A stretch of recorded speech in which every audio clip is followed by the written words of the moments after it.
नमस्कार दोस्तों, जय जोहार। रॉबिनहुड सीरीज के पिछले एपिसोड में अब तक आपने देखा कि टंट्या भील के आदेश पर रेंगू कोरकू ने कुछ साथियों के साथ मिलकर खंडवा जिले में हरसूद के पास सोनखेड़ी गांव के साहूकार के घर से एक रहस्यमयी चीज उठा ली। इससे पहले कि आप वीडियो की भावनाओं में बह जाएं, फटाफट से इस चैनल को सब्सक्राइब करके पास वाली बेल आइकन को दबा दें ताकि हर वीडियो की नोटिफिकेशन आपके पास सबसे पहले आ जाए।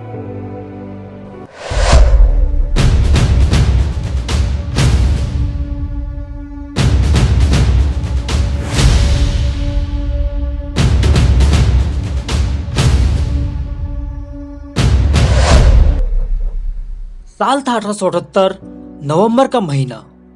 सेंट्रल प्रोविंस में नर्मदा डिवीजन का खंडवा जिला, उसी के आसपास चारवा फॉरेस्ट।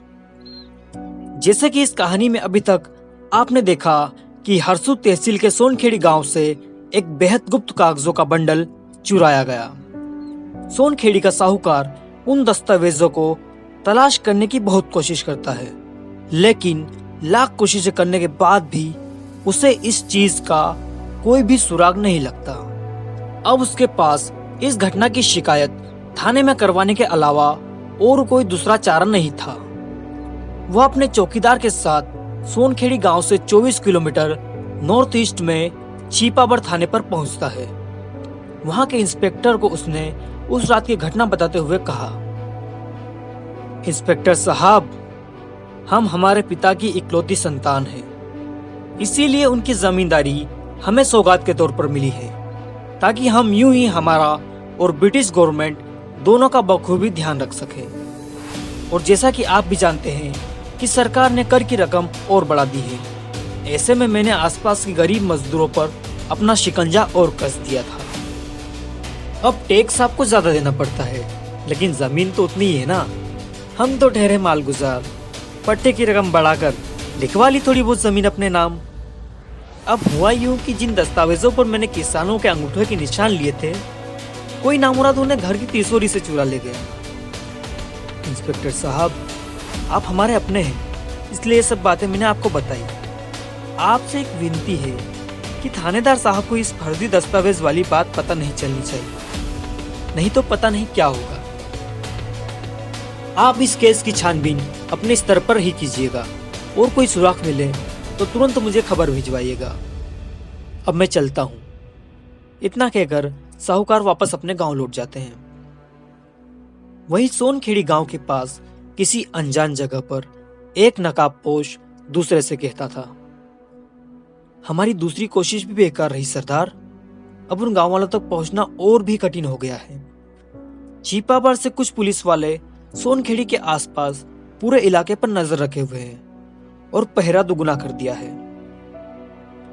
सरदार ने अपना सिर ऊपर उठाया और कहा, रेंगू, तुम्हें घबराने की बिल्कुल जरूरत नहीं है। सोनखेड़ी तो जाना ही है और आज ही जाएंगे।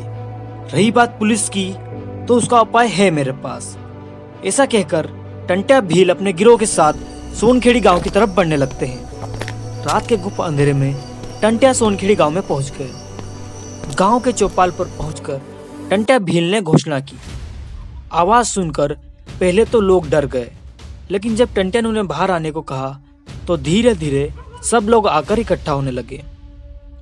टंट्या भील ने जोर की आवाज में घोषणा की, मैं टंट्या भील हूं। साहूकार ने जिन जिन लोगों की जमीनें हत्या ली थी, ये रहे उनके कागजात। सभी अपने अपने दस्तावेज यहाँ आकर ले ले। आज से आपकी जमीन पूरी तरीके से आपकी हुई। ऐसा कहकर यह टोली आसपास के गांवों में जाकर भी लोगों को उनकी जमीन के कागजात वापस दे देते हैं और वापस कालीवीत के जंगल में कहीं अंतर्ध्यान हो जाते हैं। आदिवासी, किसान और मजदूरों को टंट्या भील अपना लगने लगे थे। टंट्या की कार्रवाइयों से उनकी हिम्मत बढ़ने लगी। इससे पहले निमाड़ पर साहूकार, मालगुजार और पुलिस पटेल की जैसे हुकूमत थी। वे किसान और आदिवासियों को लूटते थे, उनका शोषण करते थे, उन्हें सताते थे। उनकी दहशत थी। उनके खिलाफ कोई कुछ नहीं बोलता था। लेकिन अब टंट्या उनके खिलाफ खड़ा हुआ था। वह उन्हें लूटने लगा था, उन्हें सजा देने लगा था। लोगों को लगने लगा कि साहूकार मालगुजारों के जुल्म से उन्हें मुक्त करने के लिए ही टंट्या आया है। आदिवासी और किसान टंट्या का साथ देने लगे। अब तक वे साहूकार मालगुजारों से डरते थे, अब उन्हें टंट्या का सहारा महसूस होने लगा और वो खुद को आजाद समझने लगे। उनके बर्ताव में बदलाव आ गया। पहले अगर कोई उन्हें धमकाता तो वे चुपचाप सुन लेते थे, लेकिन अब वे पलटकर जवाब देने लगे। अंग्रेज सरकार से उन्हें नफरत होने लगी थी। अंग्रेज सरकार अपनी नहीं है, वो बाहर से आई है। होलकर तो अपने हैं, घाटाखेड़ी के राजा तो अपने हैं।